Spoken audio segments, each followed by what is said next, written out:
I evicted my parents on a Tuesday morning, 3 days before my surgery. I still remember the way my mother's mouth fell open, not wide, just enough to show she hadn't prepared a response for once. My father stared past me as if the wall behind my head might explain how his own child could say something so unforgivable in such a calm voice. "You can't be serious," my mother finally said, pressing her palm flat against the dining table like she needed to support. "I am," I replied. My voice didn't shake. That surprised even me. "You have 30 days. My father laughed once, short and humorless. "You don't even own this house." I looked at him for a long moment. "We'll talk about that soon." That was the moment everything stopped being theoretical and started becoming real. But to understand why I ever reached a point where I could say those words to the people who raised me, you have to go back much further. Back to when I first learned that love, in my family, came with conditions. Growing up, I was the quiet one. Not shy, just observant. I learned early that speaking too much only gave people more opportunities to misunderstand me. My younger brother, Aaron, was the opposite. Loud, confident, effortlessly charming. The kind of kid teachers remembered and neighbors bragged about. He was my parents' golden child. I was the extra. It wasn't something anyone ever said out loud, of course. It lived in smaller things. In the way my mother would rush to Aaron's side if he scraped his knee while handing me a paper towel and telling me to be strong when I split my chin open on the driveway. In the way my father attended every one of Aaron's soccer games, but somehow always had work for my piano recitals. Money made the difference clearer. When Aaron turned 16, my parents bought him a used car, blue, with a dented bumper and a radio that only worked if you pressed the button just right. He hugged my mother so hard she laughed, her eyes shining. When I turned 16, my parents gave me a bus pass. "It builds character," my father said, sliding it across the table toward me. "You don't need distractions." I nodded and said thank you, because that was what I had learned to do. The pattern continued into adulthood.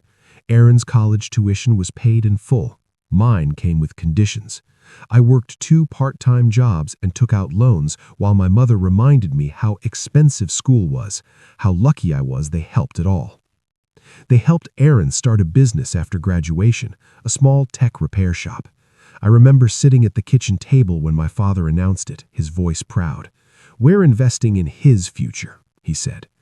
I asked, carefully, "Is there anything like that for me?" My mother didn't even look up from her coffee. "You're more independent." That word followed me for years. Independent, as if needing less meant deserving less. The only person who ever seemed to notice was my grandfather, my mother's father. He was quiet, like me, but where my silence came from caution, his came from patience. He watched. He remembered. When I was 8, he taught me how to balance a checkbook. When I was 12, he showed me how to read contracts, tapping the paper with a thick finger and saying, "Never sign what you don't understand." My parents called him old-fashioned. I called him safe. As I grew older, he became my refuge. Sunday afternoons at his house meant warm soup, soft jazz on the radio, and conversations where I wasn't interrupted. He asked about my thoughts, not just my achievements. When I told him I wanted to study biomedical engineering, his eyes lit up. "That's a serious field," he said. "You'll do well." It was the first time I believed it might be true. When my health problems started, it was Grandpa who noticed first. The fatigue, the way I'd sit down too quickly, breathing harder than I should, the faint tremor in my hands. "You should see a specialist," he said one afternoon, studying my face too closely to be casual. My parents dismissed it. "She's dramatic. She always has been." But the tests came back, and suddenly, dramatic had a diagnosis attached to it. A condition that required monitoring, medication, eventually surgery. By then, I was financially stable, or so I thought. I had a good job, I paid bills on time, I even helped my parents occasionally, covering a utility bill here, groceries there, because despite everything, I still believed that being the bigger person might someday make me feel bigger. When my parents suggested moving into my house temporarily while they downsized, I agreed. I told myself it was practical, that family helped family. The house was already a sensitive topic. It had been purchased years earlier under circumstances my parents never liked to discuss. My father handled the paperwork. My name was on some documents, theirs on others. It was complicated. I trusted them. That trust started cracking the day my surgeon explained the risks. "You'll need consent forms signed," she said gently. "Given the anesthesia and possible complications, we need next of kin authorization." I nodded. "My parents will handle it." I went home that evening with a folder under my arm and a strange heaviness in my chest. Not fear of the surgery, but something quieter, older. At dinner, I placed the papers on the table. "I need you to sign these before Friday." My mother flipped through the pages, her lips tightening. My father leaned back in his chair, arms crossed. "Why so urgent?" I said. "It's my surgery. The date's set." There was a pause. A look passed between them. Quick, practiced. My mother closed the folder. "We'll talk about it." Something in her tone made my stomach drop. That night, lying awake in my room, I stared at the ceiling and thought about all the times I had swallowed disappointment, told myself not to overreact, not to assume the worst. By morning, I would learn how expensive that habit really was. I didn't sleep that night. Every time I closed my eyes, I saw my mother's hand closing that folder, slow, deliberate, like she was shutting a door I hadn't realized was open. By morning, my chest felt tight, not in the sharp medical way I'd grown used to, but in a dull, emotional pressure that sat behind my ribs. At breakfast, my parents acted normal. Too normal. My mother hummed while stirring her tea. My father read the paper like it was any other Wednesday. The folder with my surgery papers sat on the counter where I'd left it, untouched. "I need those signed today," I said, keeping my voice steady. My father lowered the newspaper just enough to look at me over the rim of his glasses. "We're still discussing it." "There's nothing to discuss," I said. "It's consent, not a loan." My mother sighed, long and theatrical, as if I just accused her of something cruel. "You're being dramatic again." That word, again. "I could die without this surgery," I said quietly. She set her spoon down with a soft clink. "Doctors exaggerate. They always do. Besides," she hesitated, then looked directly at me. "This isn't a good time." I felt my pulse quicken. "Not a good time for what?" "For us," my father said, folding the newspaper carefully now. "You don't understand the position you're putting us in." I stared at him. "What position?" He exchanged another look with my mother. This one lingered. Finally, she spoke. "If something happens to you during surgery—" "Yes?" I prompted. "Well," she said slowly, "there are legal consequences." The room went very still. "What kind of consequences?" I asked. My father cleared his throat. "Assets, property, the house." My heart dropped. "What does the house have to do with my surgery?" My mother leaned forward, folding her hands. "If we sign these papers and you don't make it, things could get messy." "Messy for who?" I whispered. "For us," she said, without hesitation. I felt like the air had been sucked out of the room. "You're worried about inheritance paperwork?" "We're worried about losing our home," my father snapped. I laughed, not because it was funny, but because my body didn't know what else to do. "You're already living in my house." My mother's eyes flashed. "Don't start with that." "Then what?" I said, my voice rising despite my effort to keep calm. "Tell me what you're actually saying." She hesitated just long enough to make it hurt more. "We're not comfortable signing," she said. I stared at her. "You're refusing?" "For now," my father added quickly, "until we get clarity." "Clarity on what? Whether I'm worth the risk?" "That's not fair," my mother said sharply. I stood up so fast my chair scraped loudly against the floor. "You're refusing to sign life-saving surgery papers because you're afraid you'll lose access to my house if I die?" No one corrected me. That was the betrayal.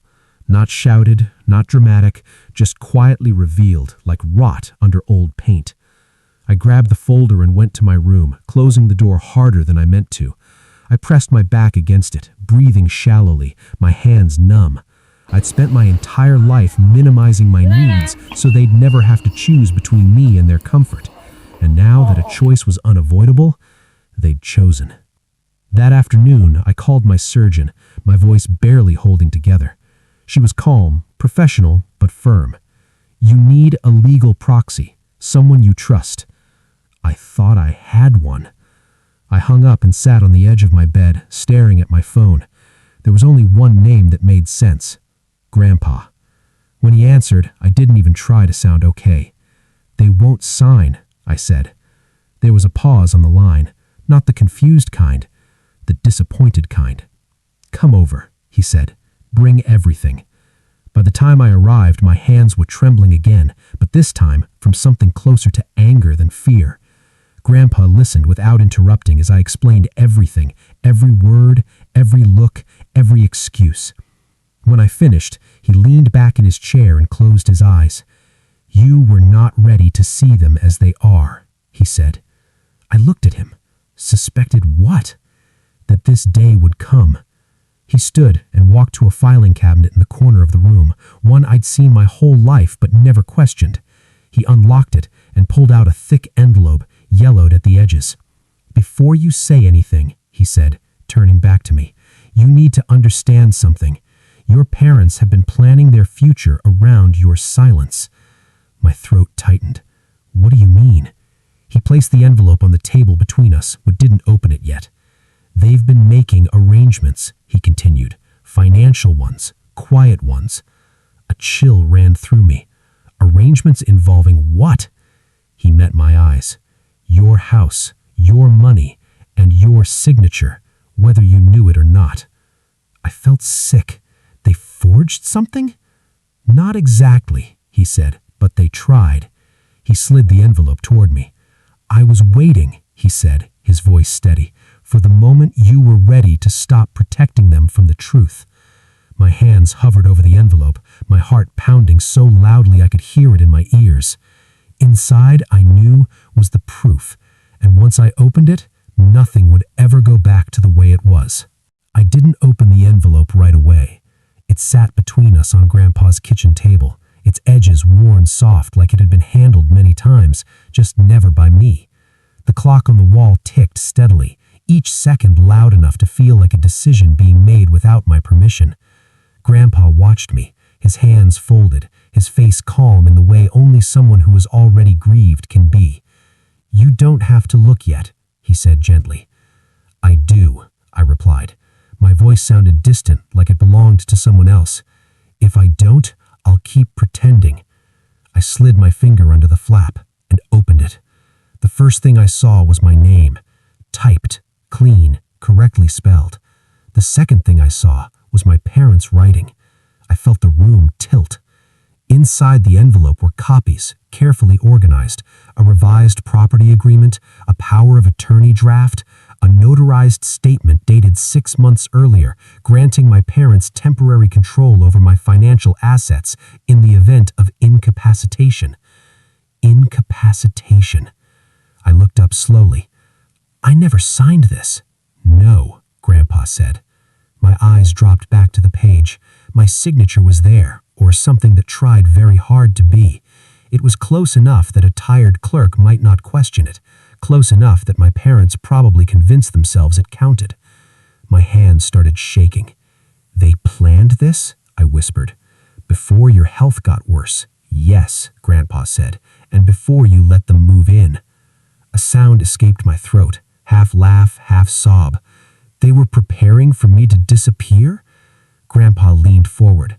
"They were preparing for you to stop being an obstacle." That word hit harder than anything else. Obstacle. I pressed my palm flat on the table, grounding myself. "How did you get these?" "They came to me first," he said, "asked for advice, said they were worried about you, about protecting the family." My jaw tightened. "And you?"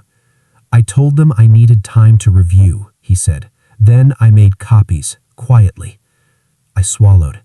Why didn't you tell me? He didn't answer immediately.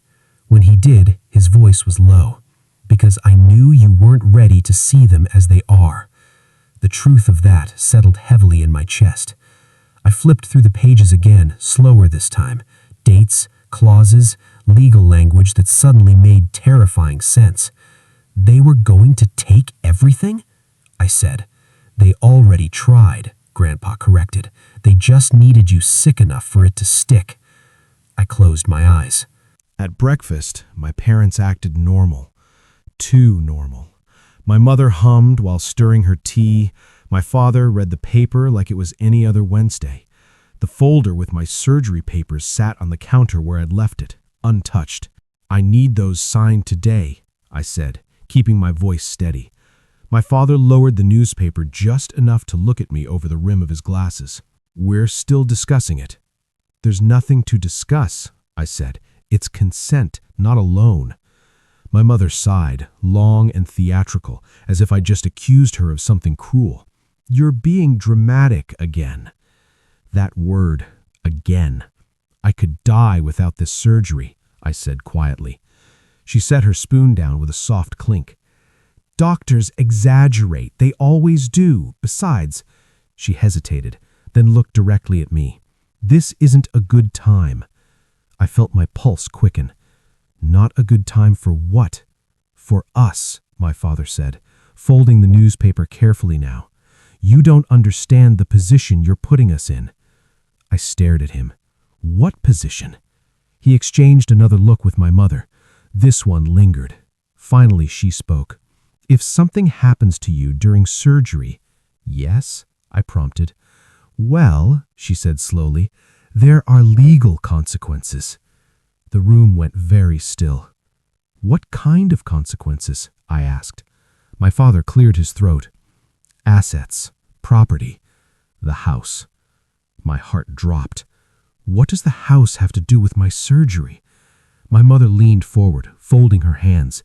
If we sign these papers and you don't make it, things could get messy. Messy for who? I whispered. For us, she said, without hesitation. I felt like the air had been sucked out of the room. You're worried about inheritance paperwork? We're worried about losing our home, my father snapped. I laughed, not because it was funny, but because my body didn't know what else to do. You're already living in my house. My mother's eyes flashed. Don't start with that. This is serious, she said after reviewing the copies, but it also works in your favor. Intent matters. I nodded. I don't want to destroy them. She looked at me for a long moment. Are you sure?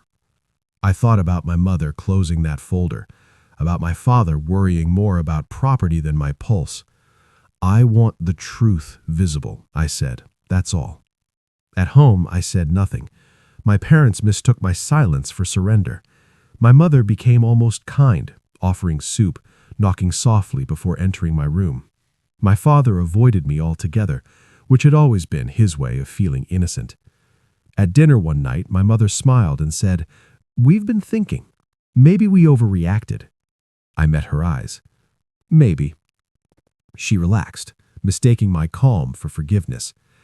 I'm sure we'll sort it all out, she continued. I'm sure, I replied. Inside, I was counting days. The surgery was still scheduled. Thanks to Grandpa, everything was in place. What my parents didn't know was that the hospital had strict instructions now. No information released to them, no decisions made by them, no signatures required. They didn't know because they didn't ask. They assumed. 2 days before the surgery, Grandpa invited everyone to dinner. All of us, he said on the phone. Family dinner, important. My mother sounded pleased. Of course, it's been too long. My father agreed quickly, too quickly. Aaron said he'd come too. I hadn't spoken to him much since all this started. He lived comfortably in a world built by my parents' sacrifices, sacrifices I now understood more clearly. The night before the dinner, I lay awake again. But this time, my thoughts weren't spiraling. They were steady. I replayed the confrontation in my head, not the shouting kind, but the quiet kind. the kind where facts land harder than accusations. I wasn't angry anymore. I was done protecting lies.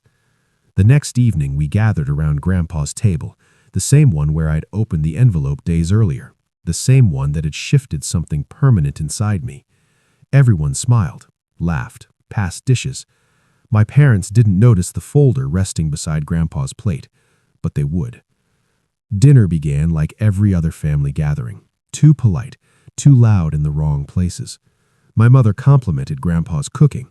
Aaron joked about traffic. My father discussed interest rates with the confidence of someone who thought the ground beneath him was permanent. Plates clinked, glasses filled. The normalcy felt almost insulting. I kept my hands folded in my lap and watched their faces. Grandpa waited until dessert. He didn't announce anything. He simply stood, walked to the sideboard, and picked up the folder. The room changed immediately. My mother's smile froze. My father's eyes narrowed just slightly, the way they did when he sensed a problem he hadn't planned for. "What's that?" my mother asked lightly. "This is something that belongs to all of us," Grandpa said, returning to the table. He didn't sit. He rested both hands on the back of his chair and looked at my parents, not with anger, but with clarity. "I invited you here because there's been confusion, and confusion thrives in private." Aaron glanced between them. "What's going on?" Grandpa opened the folder. The sound of paper sliding against paper felt louder than it should have. "This is a draft power of attorney dated 6 months ago. It bears my granddaughter's name and a signature meant to resemble hers." He turned the page toward the table. Aaron leaned forward. "That's not her signature." My father's jaw tightened. "This is a misunderstanding." Grandpa didn't react. He simply placed the page down and lifted another. "This is a revised property agreement prepared without the owner's knowledge." I felt every eye turn toward me. My mother reached for her water glass, her hand trembling just enough to notice. "We were protecting her," she quickly said. "She was sick. We were thinking ahead." Thinking ahead to a future where she might not be able to object. Silence fell like a held breath. Aaron looked at my parents, confused. "You said everything was taken care of." "It was," my father said sharply, "legally." I stood then. My legs felt steady. My voice did too. "No," I said. "It wasn't." They looked at me like I'd broken an unspoken rule. "I asked you to sign my surgery papers. You refused, not because you were afraid for me, but because you were afraid of what you'd lose if I didn't survive." "That's not true," she said too fast. I turned to my father. "You were worried about the house." He didn't deny it. "I changed my medical proxy. I locked my accounts. I spoke to a lawyer." Aaron's mouth fell open. "You did what?" "I protected myself," I said, "the way I always should have." My mother's face flushed. "You're humiliating us." I nodded. Publicly, yes. Grandpa stepped aside, letting the truth stand on its own. "There's more," he said. He placed one final item on the table, a printed transcript. "This," he said, "is a recording, a voicemail left on my phone." My father's face went pale. Grandpa pressed play. My father's voice filled the room, clear, unmistakable. "If she doesn't make it, the house reverts cleanly. We just need Dad on board. She won't fight it if she's gone." The recording ended. No one moved. Aaron stood up slowly. "You planned for her to die?" My mother covered her mouth, tears spilling, not from remorse, but from exposure. "We were scared," she whispered. I looked at her. So was I. Grandpa cleared his throat. "I've already submitted copies of these documents to the appropriate parties, including your lawyer and mine." My father stood abruptly. "You had no right." "I had every right," Grandpa replied. "You asked me to help. I chose to protect my granddaughter instead." The room felt smaller, heavier. I took a breath. "I asked you to leave my house," I said. "You have 30 days. My mother looked at me like she was seeing a stranger. "You wouldn't do that." "I already have," I said. "The notice is formal, legal." Aaron looked between us, shaken. "Is this real?" I nodded. "All of it." Grandpa put a hand on my shoulder. "She's having surgery in 3 days," he said. "She will not be alone." My parents didn't argue anymore. There was nothing left to twist. As they gathered their things, my father avoided my eyes. My mother paused at the door. "I did love you," she said softly. I met her gaze. Love doesn't look like this. The door closed behind them with a final, quiet click. For the first time in my life, the room felt honest. The house felt different after they left. Not quieter, just lighter, as if something heavy had been carried out along with their suitcases and excuses. I stood in the entryway for a long moment after the door closed, listening to the hum of the refrigerator, the faint tick of the clock. Ordinary sounds, proof that the world hadn't ended just because I'd finally told the truth. Grandpa stayed that night. He slept in the guest room, the one my parents had occupied for months, and in the morning he made coffee like he always did, strong, unhurried. He didn't ask how I felt. He didn't need to. The morning of my surgery, he drove me to the hospital. He held my paperwork, spoke to the nurses, answered questions with calm authority. When they wheeled me toward the operating room, he squeezed my hand. "I'll be right here when you wake up," he said. And he was. When I opened my eyes, groggy and sore, he was sitting beside the bed, reading quietly. He smiled when he saw me stir. Not wide, not dramatic, just steady. "You did good," he said. Recovery was slow, painful at times, but every day I felt a little stronger, not just in my body, but somewhere deeper. The fear that had lived in me for years, the constant second-guessing, the instinct to apologize for existing, it began to loosen its grip. My parents didn't contact me during that time. Their lawyer did. The attempt to contest the eviction failed quickly. The forged documents worked against them, not for them. Intent was established, so was pattern. The house was legally mine, cleanly, undeniably mine. The court records reflected that truth in black and white. Justice, it turned out, didn't need shouting. Aaron came by once, a week after I returned home. He stood awkwardly in the doorway, hands in his pockets. "I didn't know," he said. "I know," I replied. He nodded slowly. "I'm sorry." It wasn't forgiveness I felt then. It was release. Grandpa moved back to his house after I was stable, but he visited often. Sometimes we talked about the past. Sometimes we didn't.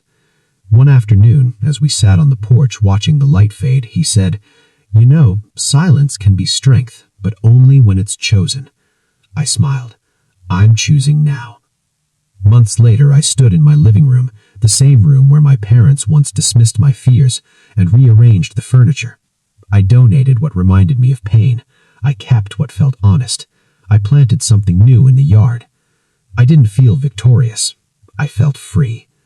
My parents moved on, in whatever way people do when confronted with consequences. I wished them no harm, but I no longer wished them closeness either. As for me, I healed. I learned. I stopped shrinking to fit into spaces built on conditions. And every now and then, when I pass the dining table where it all began, I remember the girl who once thought survival meant staying quiet. She was wrong. Sometimes survival means standing up, calmly, clearly, and letting the truth do the rest.